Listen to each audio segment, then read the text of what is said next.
very much. Thank you very much.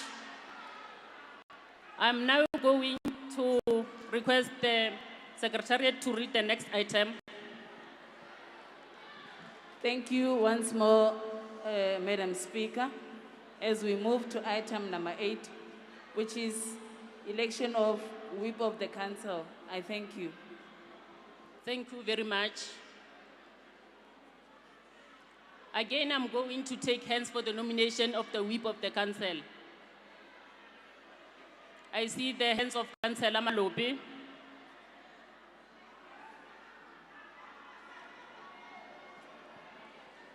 Thank you very much. Really appointed. I Councillor Jennifer Simole Malope and to nominate the whip of Polokwane Municipality. Any seconder? Councillor Mama Shangwane.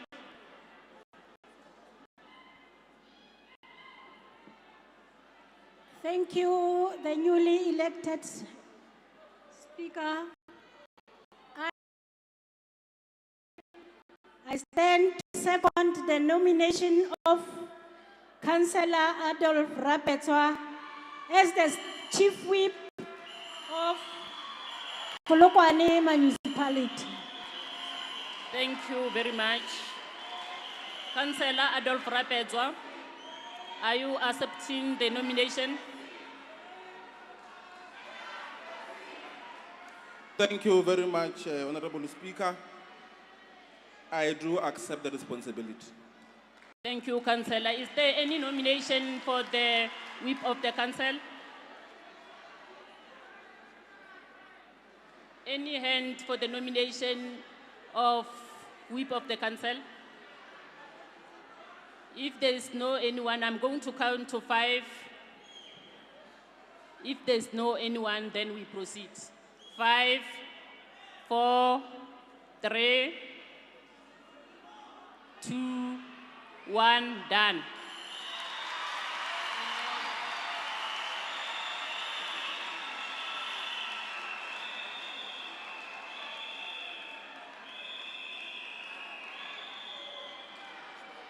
I'm now going to request the magistrate to come forward and do the proceedings.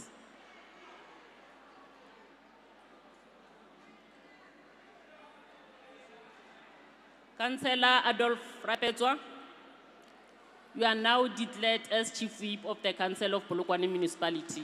You may come forward.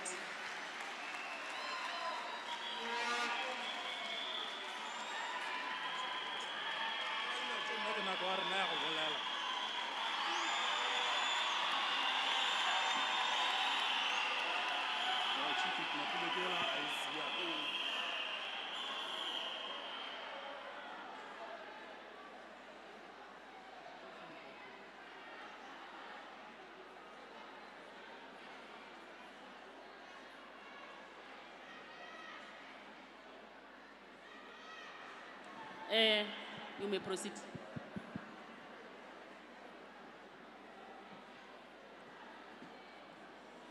Chief Whip-elect, do you have a problem in taking the oath? No. Please repeat under me. I,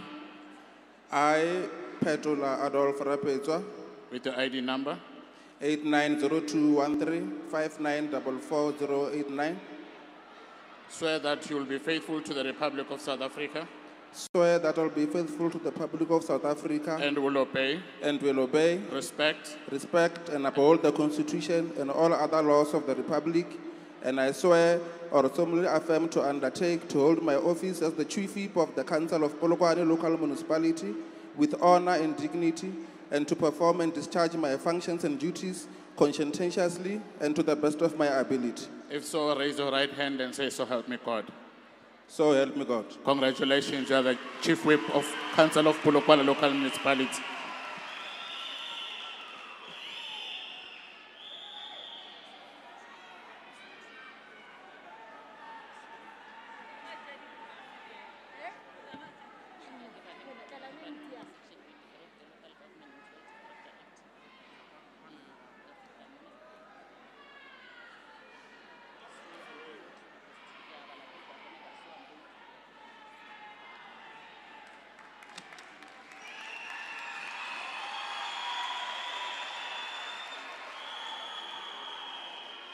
Thank you very much.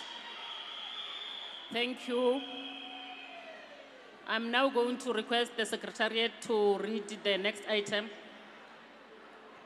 Thank you, Madam Speaker. We are on item number 9, election of representatives to the district municipality. Thank you. Thank you. Section 23 of the Local Government Municipal Structure Act 1998 deals with the election of members of district municipalities. So I'm going to request the IEC to proceed with this item.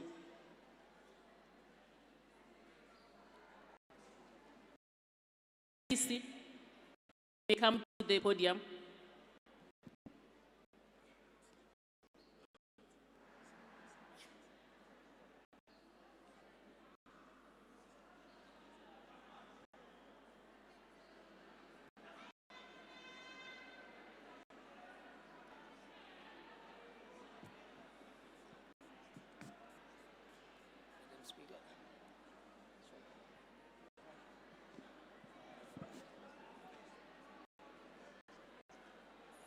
Good afternoon.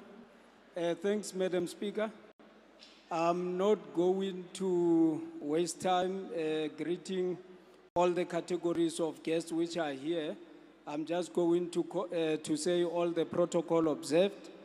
My name is Robert Maitisa. I'm the Municipal Electoral Officer for Polokwane Municipality.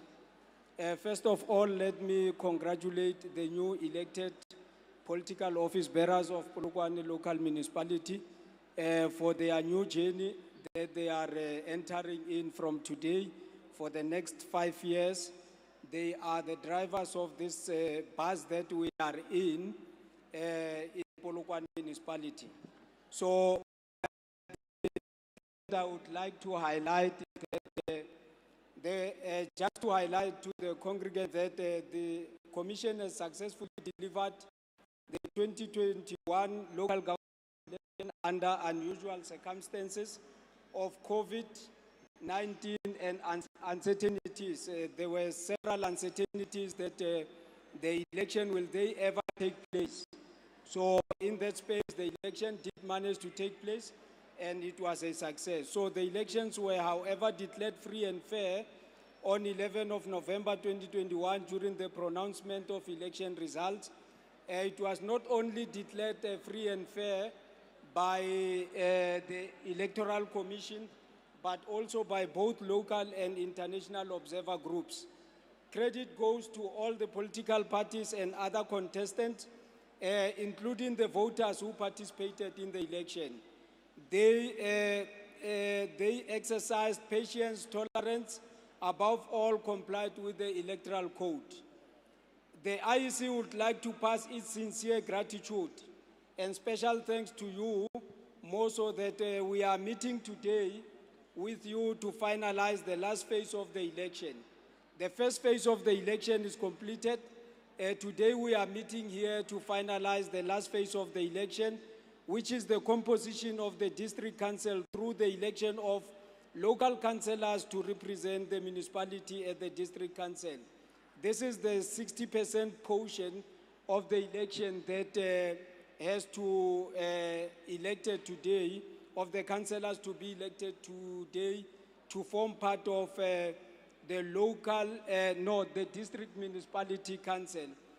This is guided by section 12 and 23 of item 11 to 23 of schedule 2 of Municipal Structures Act 117 of 1998. The section 23 of Municipal Structures Act states that the Council of District Municipality consists of councillors elected according to Part 1 of Schedule 2, which is 40% directly elected on proportional basis list, and the 60% is that what I've just mentioned, that they are representative from local municipalities. So the Municipal Structures Act Schedule 2 Item 16 provides that the election of local councillors representative to district council is presided over by the Chief Electoral Officer. So as I'm standing here, I'm delegated, I'm representing the Chief Electoral Officer. I'm going to preside over the election of local councillors who will be representing the municipality district council. So this is the job that I'm going to perform today. But without any waste of time, I'm just going to go straight into the agenda. The agenda of the IEC today is the election, as I have just highlighted. Speaker.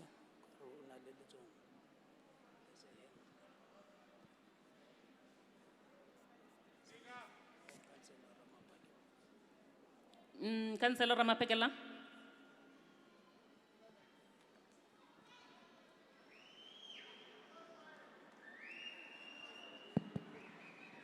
Thank you, Honorable Speaker, and congratulations to you. So that we are not confused, Honorable Speaker, you said the election will be conducted by the IEC. And the municipal electoral officer says he has been mandated to do so. Are we being directed by the IEC in this election or by the MUO of the municipality? Can you just clarify that one? Because we don't want anything that doesn't have to do with the Electoral Act conducted here, or that is not easily to understand because of lack of clarity to be conducted here. Thank you, Speaker. Okay, let me take this opportunity to give the IEC to respond to our question. Thanks, Speaker. And thanks for the question, Councillor Ramapakela. The municipal electoral officer, as he is wearing a cap of the municipal electoral officer, is not an official of the municipality.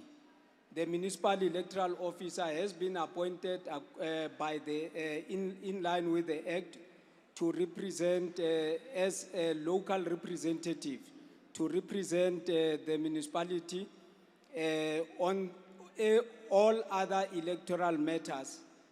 So he is representing the IEC. Hence, I've highlighted that I have been delegated. I'm acting on behalf of the CEO as the municipal electoral officer. In terms of the structure, Councillor Ramapakela, is that we have the municipal electoral officer at local level, we have the provincial electoral officer at provincial, and then we have the CEO at the national. Thanks.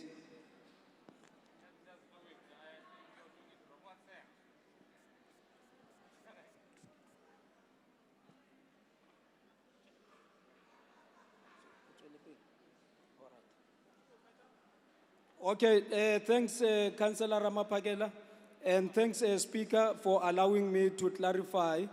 I'm going to outline how are we going to run the election.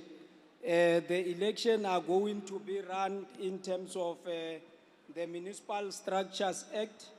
The Schedule 2 of the Municipal Structures Act is the one that we are going to use to run this election. When you look at item 16 of the Schedule 2 of the Municipal Structures Act, it says electing of local council representative to district council. This is the section that is going to guide the election. It reads as follows. The Chief Electoral Officer must manage the election of representative of a local council to the district municipality. Then when we go to item 17 of the same schedule of the Municipal Structures Act, it talks about the candidate list. I'm just going to read this one so that we understand the process that we are going to follow as we do the election of these councillors who will be representing the municipality. That item 17, subsection 1 says that every party or independent ward councillor may submit a candidate list containing the names of councillors accompanied by a written acceptance by each listed councillor. This means that these councillors will be nominated and they have to accept the nomination. A party, or the subsection 2 says, a party or independent one councillor may not submit more than one list. So which means that each party which will be submitting the list have to submit one list. Subsection 3 says the candidate names must appear in the list in order of preference, starting with the first in order of preference and ending with the last. So here what it means is that whoever you put first on the list, you must understand that person is going to be the person who is going to be allocated as first.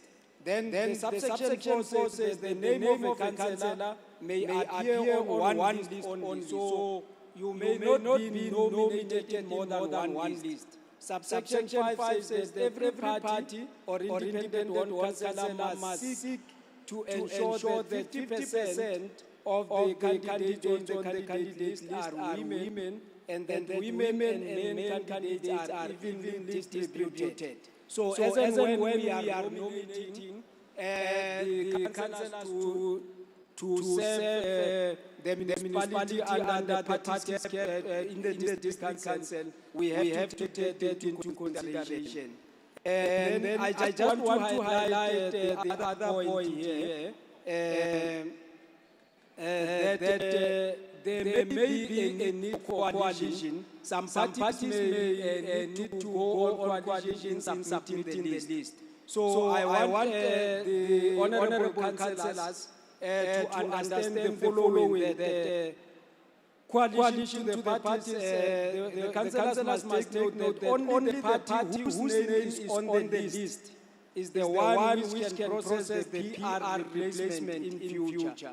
Remember that the list that you are submitting now, you are going to amend or revise in future if there's a need for replacement. Should there be a cessation of membership of a particular member as a council member? The owner of the list is the party. That is,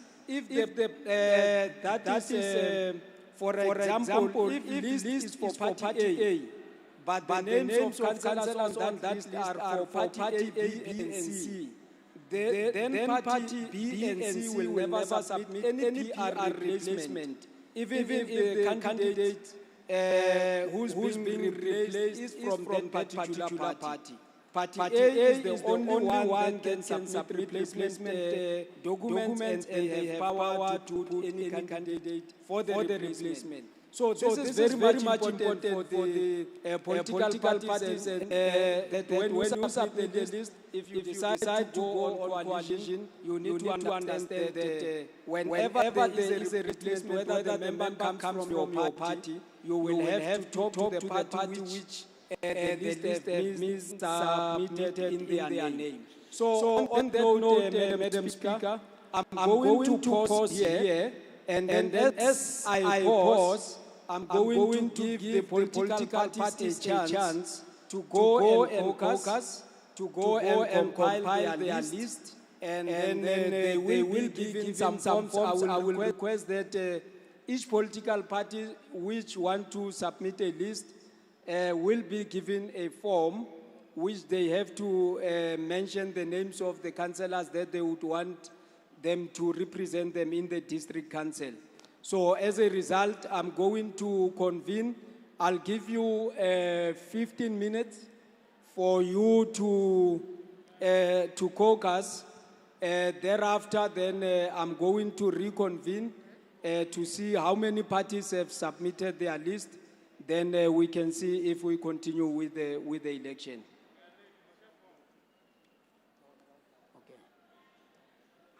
All right, I think I made it clear, Madam Speaker, that all the political parties which would want to complete the forms, the form is here at the table of the IEC.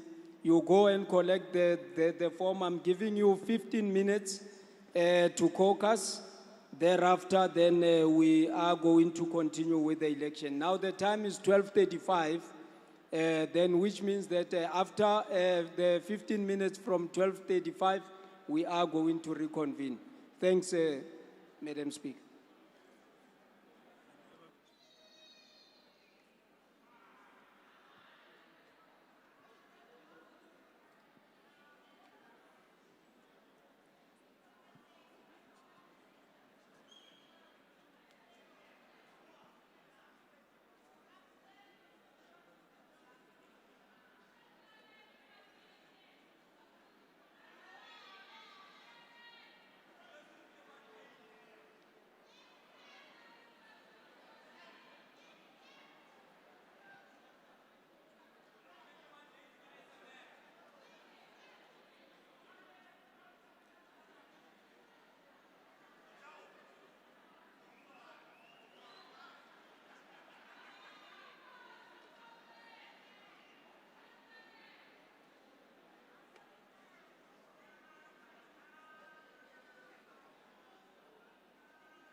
Honorable councillors, we are left with 5 minutes.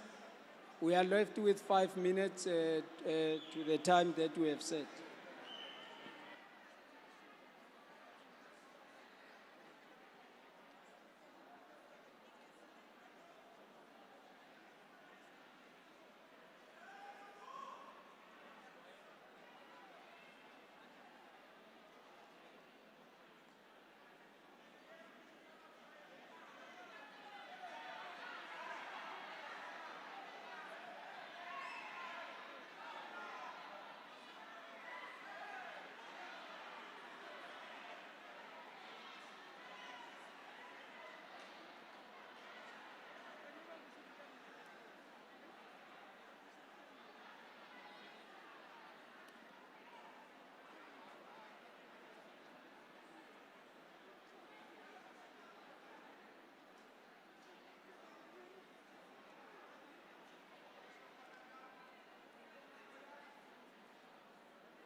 Councillors, now the time is up.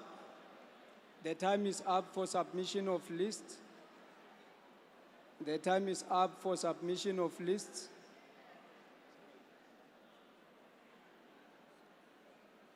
Mr. Mati?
Councillor Rapetswa? Councillor Rapetswa?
Honorable councillors, I think we can resume. We have received the list as requested. We have received 6 lists. We have received 6 lists from 6 political parties, which are as follows. We have the ANC, which submitted the list. We have the EFF, which submitted the list. We have VF Plus, which submitted the list. We have ABC, which submitted the list. We have COPE, submitted the list, and then we have DA. These are the lists that we received from political parties. So now what we are going to do, honorable councillors, is that we are going to print the ballot in terms of the names of the parties that have submitted their list. Thereafter, after the ballot has been printed, then we will go straight to the item of elections. So on the item of elections, let me just summarize that whilst they are preparing the ballot paper there, is that there are rules that we are going to follow when we conduct these elections.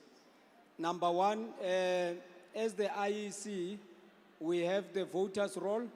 Our voters' roll was extracted from the IEC, the system called the CNS, which contains the list of all councillors which are duly elected. So that is the list that we are going to use as our voters' roll.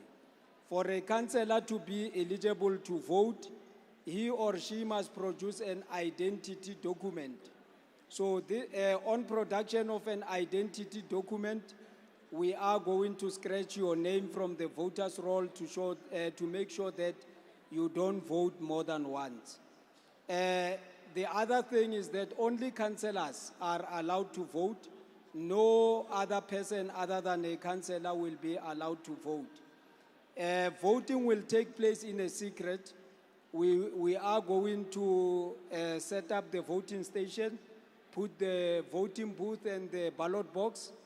The ballot papers will be distributed and make sure that they are stamped, and people, the councillors will be requested to make the mark on the ballot papers on the appropriate space provided.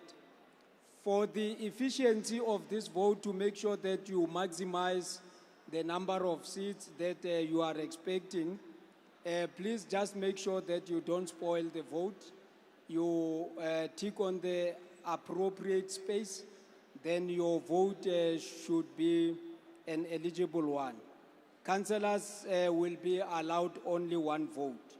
So I think I've explained the process that we are going to follow as soon as they have printed the ballot paper, and then on production of the ballot paper, we will inform the councillors that we are starting with the voting. So for now, let me just request for a recession of 10 minutes whilst they are printing the ballot papers. Thereafter, then the voting station will open for the members to start casting their vote. After we have casted our vote, when the voting station is closed, we are still going to request one party agent from each political party to come and observe the counting of the vote. And then after we have counted, there's a formula that we are going to use when we allocate seats. I think I will explain the formula when we get to the item, but for now, I will pause here and we'll resume again in 5 to 10 minutes. Thanks very much.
Honorable councillors, I think we can resume our session. The elections are starting now. Just to emphasize this point again, that we are not voting for individual councillors. Instead, we are voting for political parties. So when you get into the voting booth after you received your ballot paper, you vote for the party, not for the individual councillor candidate that you submitted on the list. So as a result, I think we are ready to start. We are going to start on that other side again like we did previously. The councillors then can walk through to the tables in front to start casting their vote. The first table on my right-hand side, can we start there? Councillors, can we start there?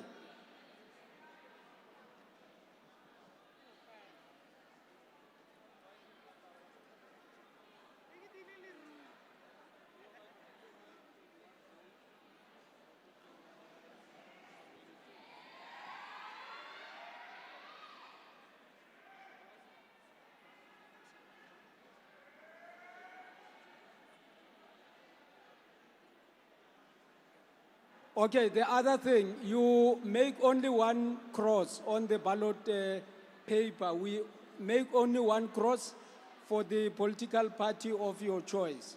Don't cross on two spaces, just one, please.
No, that is how it must happen. You must captain what must be the last one. Must be the last one to talk of the ship. Yes, it's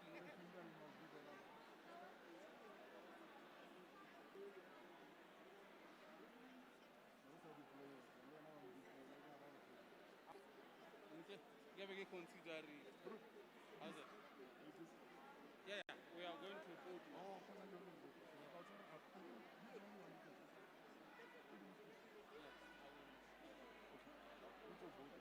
Yes, I will.